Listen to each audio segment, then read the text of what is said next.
preface this review by telling you what I've been using before I bought this current laptop to be my daily driver. I had a custom-built desktop for gaming and power-hungry work, and a cheap $250 Lenovo Yoga 11E for in-class note-taking. I decided, for various reasons, to sell my gaming desktop at the end of November and investigate getting a laptop as a replacement.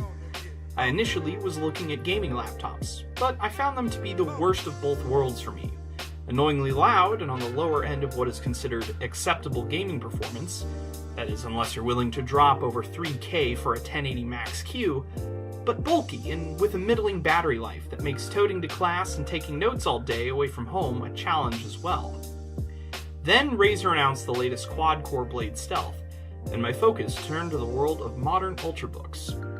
Sporting a small chassis, premium build quality, and a decent battery, these devices are perfect for light work and class.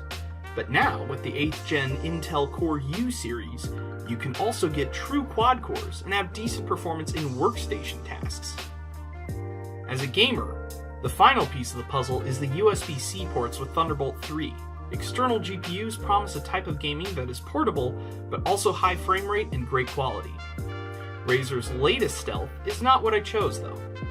That's because right around the time I started seriously looking at ultrabooks, Dell released the latest model of their XPS 13. Now it's definitely not perfect, especially when it comes to ports, but it checked off a lot of the boxes I was looking for. Great battery life, premium build quality, silent when on the go, but powerful when you need it to be. Also, dat bezel. I admit, the fantastic looking screen was a big pull for me. I like beautiful tech, and most people who say they want specs above all else are kidding themselves. There's a reason Alienware ships more gaming laptops than, say, Sager. The box showed up just in time.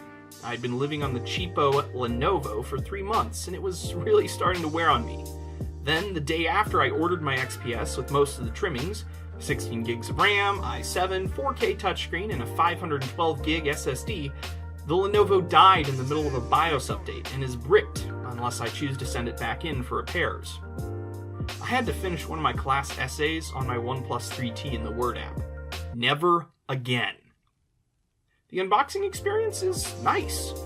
Not quite Apple levels of an experience, but it's more than the usual closed-cell foam around a brown box. This time, it's a black box. First impressions. Wow, this thing is tiny for a 13.3-inch screen. Look at my old Lenovo. It has an 11-inch screen and is bigger than the XPS in every single dimension. When I heft the Dell, it doesn't feel tanky in the way my Lenovo did with its thick plastic and rubberized edges, but it feels sturdy. It's like stepping into an Audi after driving a Corolla. They're both well built, but each is known for a different kind of quality. The next big part was the screen. It's excellent. Super bright, sharp, and the color makes my external monitor look washed out in comparison. My roommate's 2015-era MacBook looks positively ancient next to this thing. Now, I can't say using a high DPI screen on Windows is entirely painless, but it's so much better than it used to be. I was even able to spin up a Linux Mint VM and get that to scale nicely. Hooray! The keyboard experience is good. I type on a full-size keyboard with cherry browns and custom keycaps, but I don't mind using this backlit keyboard at all.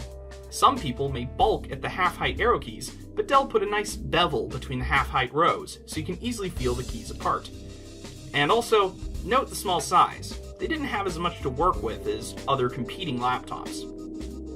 The key travel is less clicky than a current MacBook scissor switch, but you do have more distance. I personally prefer this trade-off, and I'm a little more confident in this keyboard's repairability compared to the MacBooks down the road. Ports are manageable. The 2018 XPS has followed the industry trend of shedding ports, trading full-size Type-A ports for 3 USB-C ports. It also shrunk the full-size SD reader to microSD, but it keeps the combination headphone mic port on the right side by the hinge. I should note that one positive of having 3 USB-C ports is you can plug Dell's included charger into any of them for charging. Nice! I bought a travel adapter with full-size USB ports and HDMI out, but I fell prey to something that plagues USB-C adapters on Amazon, namely hit-or-miss QC. My HDMI port began cutting out, possibly due to how the board is handling power, and I've decided to return it for a different brand of adapter. I may make a follow-up video on this later. Dell does include one Type-C to Type-A adapter for your thumb drives, but I'd suggest getting a wireless mouse that uses Bluetooth if you need more than the trackpad on the go. Personally, I'm sticking with just the trackpad and the touchscreen. The glass surface is pleasant, the touch surface is an okay size, it uses Windows Precision drivers, oh, and it's centered. For the life of me, I cannot understand why device makers put the trackpad toward the left side of laptops when 90% of people using trackpads are going to use the right hand. I'm left-handed, but since most of us grew up with mice on the right side of the computer... Initially, I was concerned about fan noise. It seemed Dell had put a really aggressive fan profile on the machine, with the fan spinning up and high RPMs, even when the CPU was in the 50 Celsius range. But the next day, my fears diminished when I noted the fans were much less aggressive on battery power, and as I write this review, I noticed they're spinning, but at a low speed. It seems my initial glut of installs and upgrades was just sending things into overdrive. In terms of pricing, I picked up my machine on Amazon for $1,900. It's not the best in price to performance, but I was willing to pay the early adopter tax on this one. If you want better specs for your money, look at last year's XPS, the Blade Stealth. Yes, it's actually $200 to $300 cheaper for about the same specs as this, or the LG Gram. Final thoughts? I love it. I feel comfortable with the idea that this will be my primary computer for the next 4 years, and I fully intend on snagging an eGPU for when the market drops a little. If or when the market drops a little.